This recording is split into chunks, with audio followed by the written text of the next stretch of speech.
Lauren Side.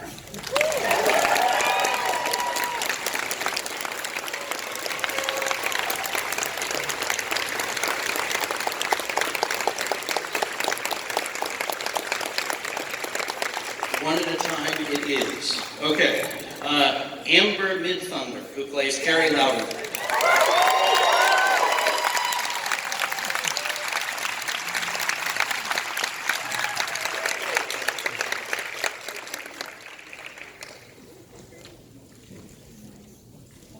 Now that we figured out the logistics, Jeremy Harris is Tommy Wallace.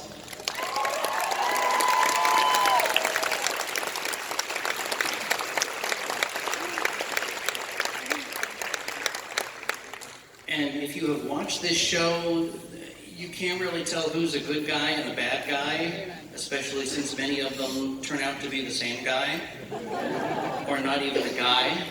But here is one of all of them, Naveed Negavon, who plays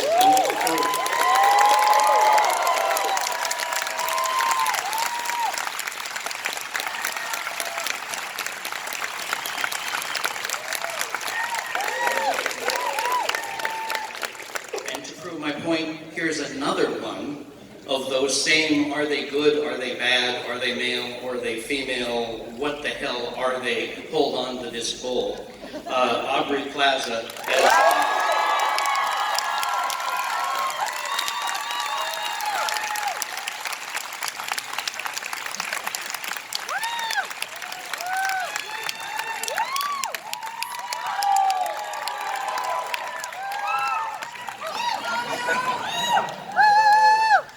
And then playing what I thought was the heart of the series, but now I'm not so sure. I'm really confused. I think she's a good character, but maybe not now.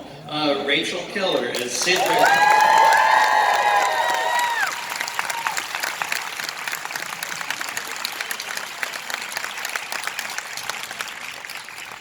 And here at the core of the series, another guy that I now am really conflicted because I don't know which of 87 people he is or is good or anything. It is Dan Stevens.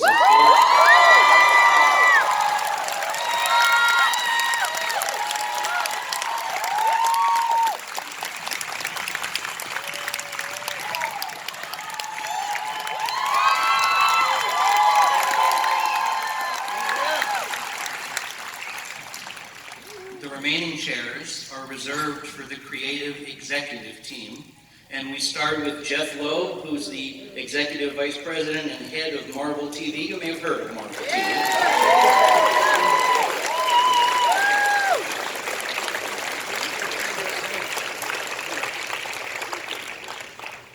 And then one of the show's executive producers, Lauren Schuler-Donner.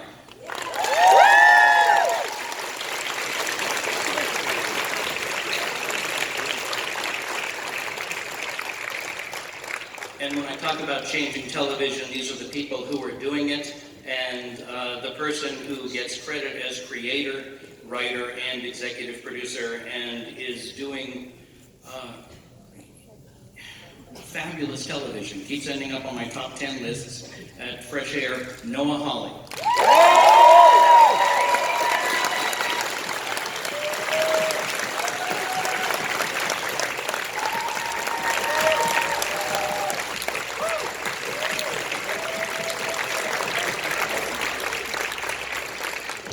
And that's all the time we have.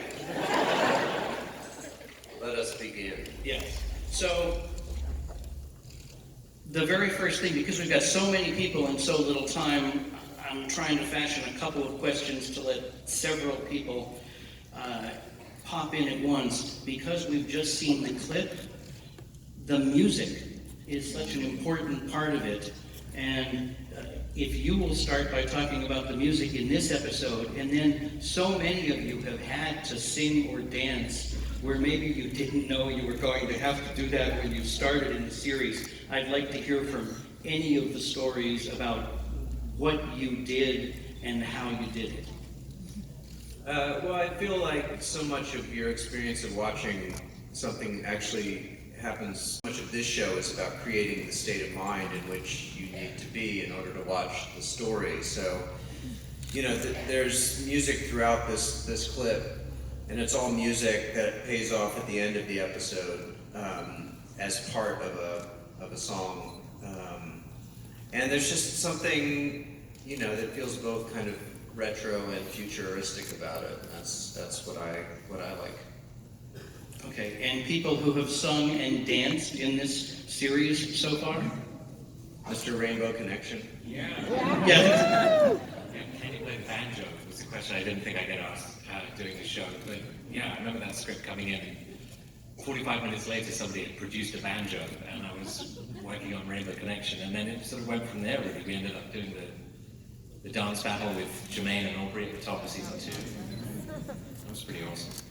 Bollywood, day one. That was the beginning of our journey, was all of us learning to Bollywood dance in Vancouver.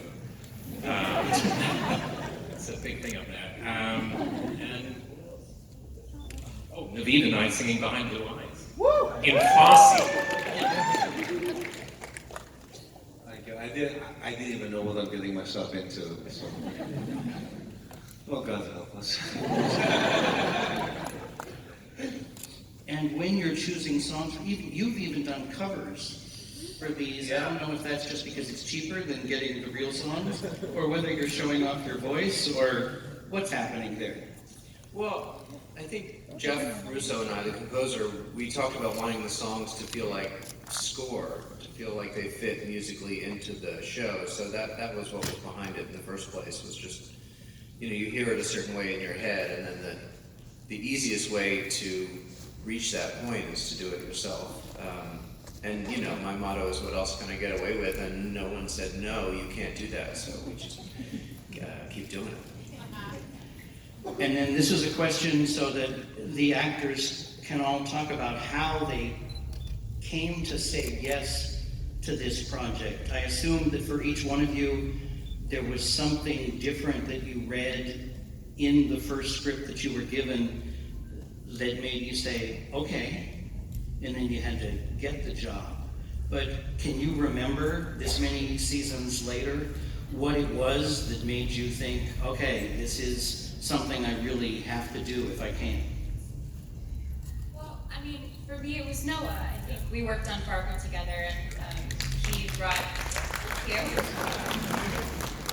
Yeah, I think it was just his excitement for the world and for the story, and to think about a Marvel piece with his writing was just really exciting. Why not?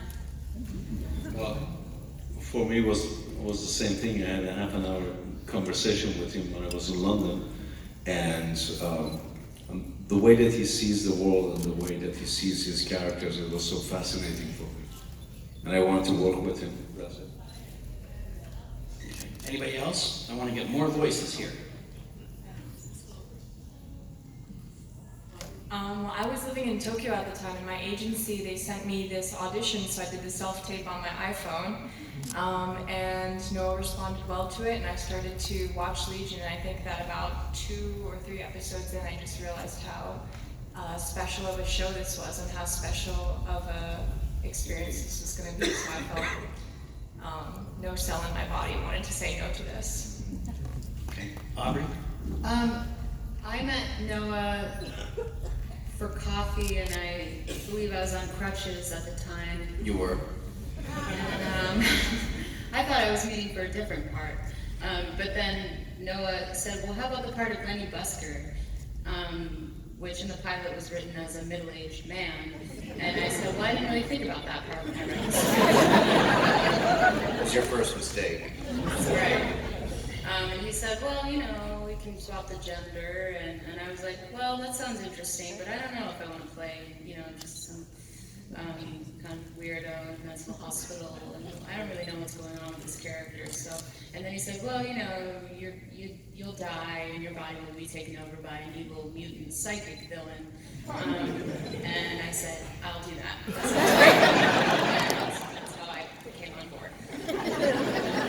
You were true to your word, yeah. Amber? And I got an audition that was 3 pages of dialogue between a character that was not named, of a character that was not named Carrie, with another character that was not in the show. And I did it, and I only knew that it was Marvel, and I knew that it was Noah. And I think just what I read in the 3 pages and what I felt when I did it, it wasn't, and knowing who was involved with it, it wasn't really a question of would I do it, it was more a question of like, can I? Because it was just something that I had no question that I wanted to do. The thing you have to know about Amber Midthunder's reel is that it has her riding dirt bikes and like extreme sports, and it's a thing of beauty. So there was no question that Amber was going to be in the show. That's just the weekend, you guys. And Jeremy, to complete the set. Yeah, I was in New York at the time, and yeah, it came through as the untitled Noah Hawley project for FX. I was like, all right, FX is dope. I don't even know if I knew who Noah was at that time. I was like, all right, then I looked him up, and I started watching Fargo, and I was like, oh, okay. This guy's dope. And then it was the same. I think it was someone named Peter at the time, was the character's name, which is so different than Patanomy. Like the farthest you can go away from Patanomy is Peter. And I did a tape, and then they just heard like he likes it, and then it was kind of just from there, it just slowly happened. Okay. This is for either the producers or the cast members. I'm wondering if there was anything from the 2 seasons so far, or the season that's coming up, that when you encountered it on the page, you were either really frightened by having to do it, or couldn't figure out how it could be done. And that's why I'm opening it up to the executive producers as well, because I look at the finished product and I wonder, how was that done? How did you decide, that you were going to Fred Astaire that whole room again and turn it upside down? Are there any examples of things that you can't believe you got away with, either personally or as a unit? Just speaking on behalf of Marvel, this show, every page is a surprise, and we sort of pride ourselves on coming up with surprises. But Noah is a filmmaker in his own league, and so it really, I sort of echo everyone's sentiment, which is, why do this? Well, why not when Noah's involved? And so, because it's going to be fresh, because it's going to try to push the boundaries to try to get. And what was sort of remarkable was that when you sit and talk with Noah, and it's sort of fascinating that he's 2 seats away and I'm talking about him until he passed away. What's interesting is that he'll explain to you exactly what it is that you're going to see. And so it's a little bit like someone trying to tell you what a duck looks like if you've never seen a duck. And you just sort of picture in your mind, okay, so it's sort of like this big, and it has a mouth like this, and then you finally see it and you go, well, that's a duck. And so every scene is this sort of work of magic that this incredible cast matched with these scripts, and then my partner, Lauren, making sure that it comes in reasonably on time. And makes the magic of it. I just want to go to the place which is that I think we've talked a lot about, that this is kind of the end of this particular journey. And that I'm sort of hoping that all of you will join us in trying to convince Noah to come back and do something else with Marvel that would be. And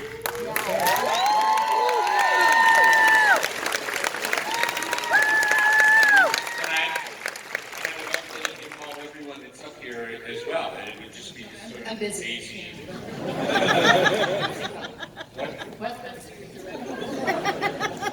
So, to get one of Noah's scripts, first of all, myself and my, I don't know, do you understand? Everybody asks each other, everybody understands. We have an amazing crew. A lot of them were in season 2. And we work as a really sort of well-oiled machine. And literally, we try to figure out how to do what is on the page, which is almost virtually impossible. But there's a component that you all don't know about. So we finally figured out with our fabulous visual effects team and our DPs and our designers. And when it's all done, after the director does their cut, then it goes into Noah Hawley's land. And that is in the editing room. And what you saw as the director's cut, what you remember from the script, is nothing like when it comes out. And although that was scripted for her to be upside down, you never know though. I mean, a scene could be upside, he could turn a scene upside down in the editing room if it served the way that he saw the story. And that's the fun and the magic of working with Noah. Are you leaning forward to say, okay, no. So here's an acting question, and I can think of at least 4 of you as members of the cast who are not just playing one person, but have, over the first 2 seasons already, played several, sometimes at the same time, and I'm wondering what the actor trick is to doing that and keeping straight as to who's who when all the who's are you.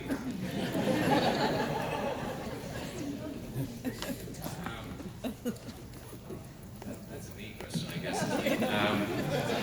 It's a very good question. I mean, unfortunately, I'm not alone on this. You know, there's an amazing room full of people working on every single episode of this who will help you with questions like that, like, what am I doing? What's happening now? And it's fun. You know, it's just a series of challenges. And kind of following up to your previous question, is every script, there's a kind of warm thrill of confusion that sort of washes over you, a kind of space cadet glow, where you're just like, I don't really know what's happening, but it's great. And That's what it's like watching it. That's what it's like to transmit, and that's what it's like to receive. And so we're all sort of sharing in this wonderful experience, and that's really what it has been. I think is an experience. And so each one of those entities that might be at the helm of David at any one time is all kind of feeding the larger experience. Really, I'm never looking for the sort of the overarching narrative to each one of them. It's how they are battling, you know, with one particular situation or one particular interaction. But it's just a whole ball of fun challenges every day. Well, here's one specific. When you and Rachel in character switched consciousnesses, Yeah. did you talk to each other beforehand about which bits of your physical personalities you were going to steal, and how did that go? A little bit. Yeah, watching each other and getting to play each other. It was quite fun. It's sort of what you always, I think, after a certain time in a show, you always wish you could switch roles and play other people's parts. And we kind of got to do that on quite a regular basis. Some of us very literally. And it happened quite early on for us, I suppose. We'd only known each other a few weeks, but... So often when I would switch bodies with someone, I would get knocked unconscious or into a coma or something. So there's one play Likewise. But you got to play Katie, kind of? Yeah, well, I would say that, I feel like I've played a couple different people in my own brain, at least I think so. But I think for me it was always really about David and whatever I am to him in that moment or something. So it's like David is Lenny's everything. So I think that was always kind of the thing that would keep me grounded no matter how many personalities were coming through or something. And with Amy Haller, really, I didn't have to play her. I just absorbed her DNA and had blue eyes then. And so I felt that one very physically. You can't really see what goes in, can you? It depends on what light I'm in, but generally no, everything's just like a blur, which is how I like it. Does anybody else want to talk about the multiple personality? I don't even think that's what I'm asking about. I feel like Dan kept giving me eyes. Yeah. I mean, I think it's so funny because some people are like, you guys are the same person, right? No, you're separate people. No, you're the same person. Like, they have the argument for me in front of me about the Carries. And even Bill and I have that argument together where we disagree. But he's not here right now, by the way, because he's inside of my head. I feel like it was different because to me, we are separate people, but we just share a space.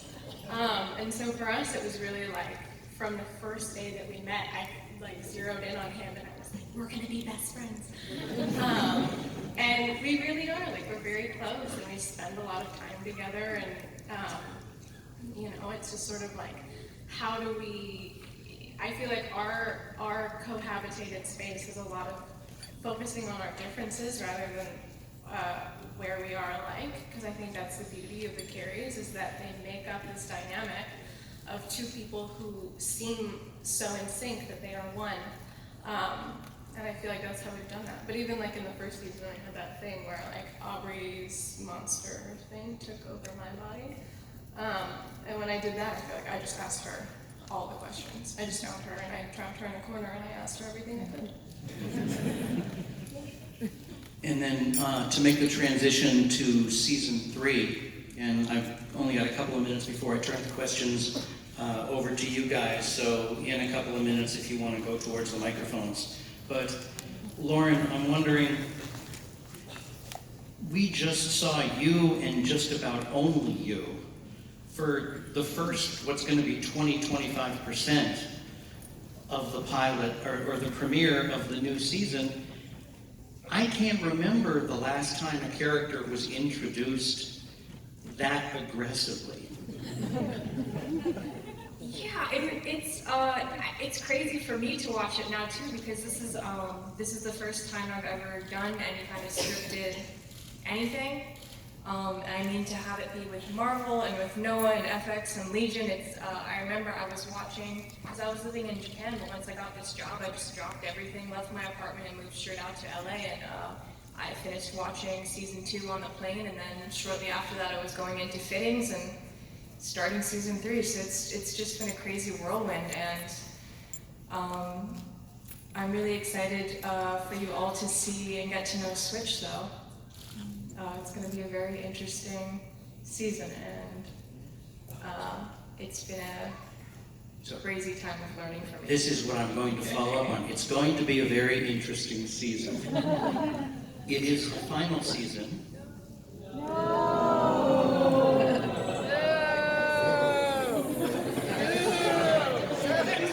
I didn't make that. You like to think of it as it's the end of this particular story. Make more stories. No, I think that's a question that you should address. I'll frame it this way.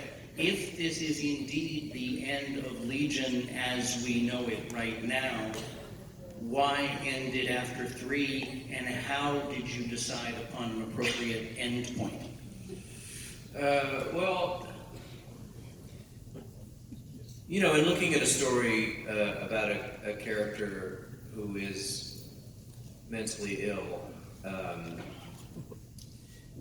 there was a sense of kind of path of the illness and recovery that he goes on.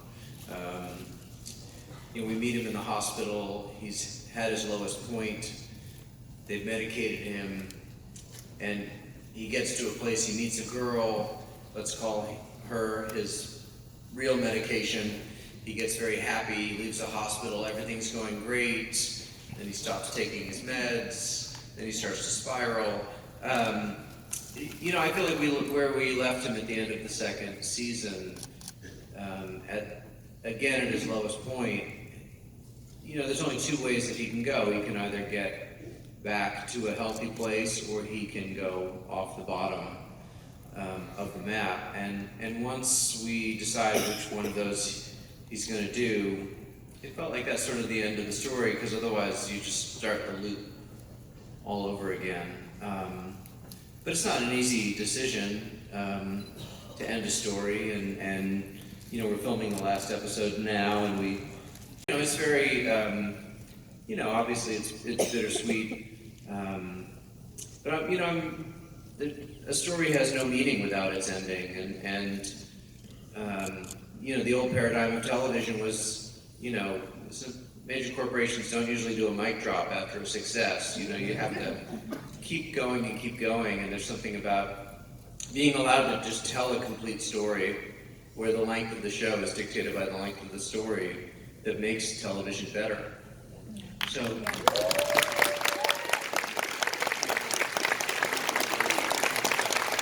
one minor and one major follow-up. The minor is that a lot of shows that are ending to make it fun for the cast will, even if they shoot out of sequence, have the final thing that's shot include as many cast members as possible. Did you do that? I included as many cast members as possible, yes, for that particular scene. Ooh. If there's just one person left standing, he still told the truth. It's a great scene. You're gonna love it. And the larger thing, which is again talking about television and changing, when you do seasons of Fargo, and it's a self-contained story, and you know that you have an end, it gives you freedom. Do you sense more of that freedom in this final season to do what you want to do with different characters? Well, obviously, as you get closer to the end of a story, things become more dramatic, and the stakes are higher, and we all have a sense of time running out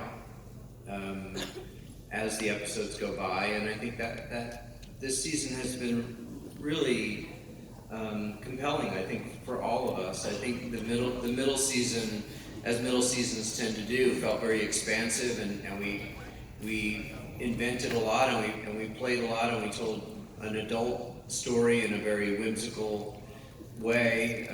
But now we are on a path to the end, and it makes things more dramatic and therefore more exciting, I feel like. And even though we have one season left to go, I have a question for you, Jeff, which is, where do you see this series as fitting into the legacy of Marvel TV entertainment? Well, I think it's fair to say that it's an extraordinary show, and will always be seen as an extraordinary show. If you're asking how it fits into the continuity of what we do, Not the continuity so much as the quality.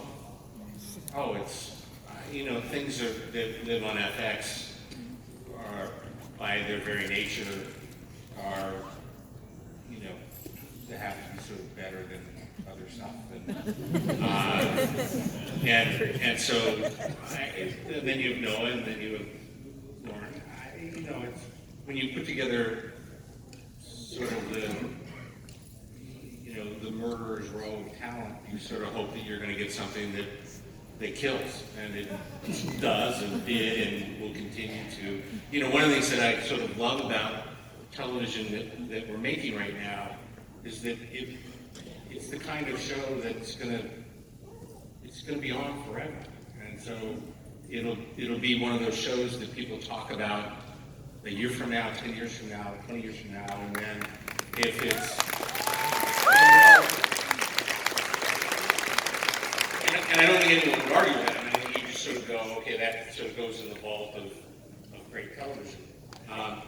But that's why I always keep coming back to, okay, so what else? Now, again, it very much reminds me of comic book publishing, which is there are, Marvel's been publishing comics for over 75 years, and we all, in our hearts, have that run of that particular character that we loved, or that, when that particular writer or artist was doing that particular character, you can now collect that and put it in your library and go, I have that as a part of it. And so my hope is that there'll be several graphic novels that are television shows that are written and directed by Noah, and that I can always go back to my life. At that point, we have time for maybe 2.5 questions at the mic. I don't know how to do this, but you're there. We'll get through these as fast as we can, so go ahead and say something. Here we go. Hi guys. I'm blown away by the show. You guys are all amazing. I have a question for Noah Hawley. I want to ask you about the episode counts in each season, because you started with 8, I think 2 had 11, and then you're going back to 8, is that right? Yeah. I want to know what the advantages and disadvantages are with more and fewer episodes, in your opinion. Well, we were going to have 10, and then we just had too much story for 10, so we made 11. Everyone knows that if it goes up to 11, it's better.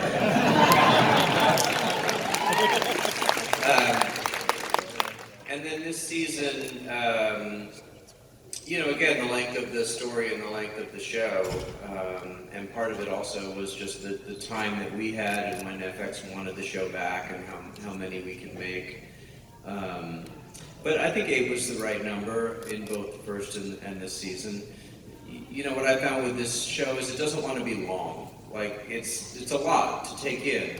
And the episodes don't want to be long, and I think there's something to, we're giving you something for your mind, and if it's too much, you get overwhelmed by it. So, as much as we want more of a good thing, as I tell my kids, moderation. All right, next question. I want more candy. Hi, how's it going? Good. It's going fine.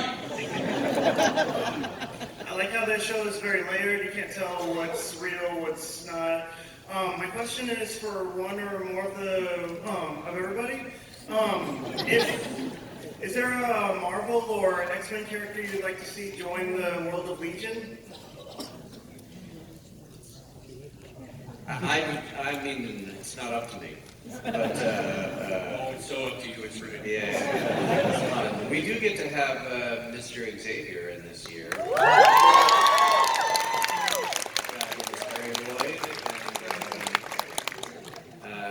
And he's fabulous. I think, Dan, you've had some fun acting with Harry. I was just going to say, that is who I would like to see introduced into Legion, and you might be pleasantly surprised by season 3. So yeah, it's a great addition. Thank you. We've just gotten some news there, and we still have 2 minutes left, so fast question.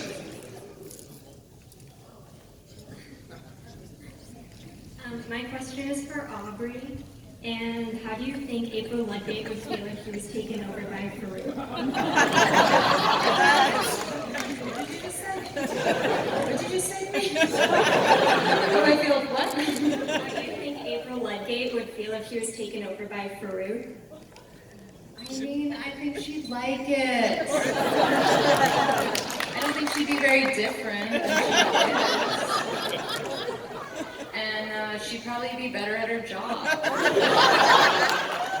Then she'd probably kill Jerry once and for all.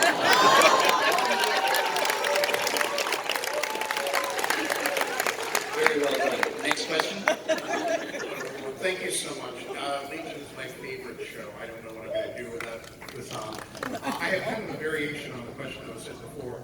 There was an article that said the top 10 characters that should be folded into the MCU. David was included on that list. What Marvel Cinematic Universe character do you think would be a good foil for your character? Either as a villain or a hero, who would play best off of your character?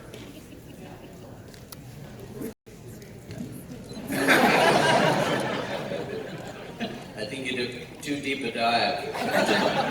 That's a question that is like watching Legion. And Doctor Strange. I feel like Doctor Strange would like fit into Legion. I went to see Doctor Strange and I thought, it's not that strange. which actually says less about Doctor Strange. Anyway, at this point, because we were supposed to close up at 5 minutes up, 3 groups I would like to thank. The first, I would like to thank all of you for filling this room and supporting this show.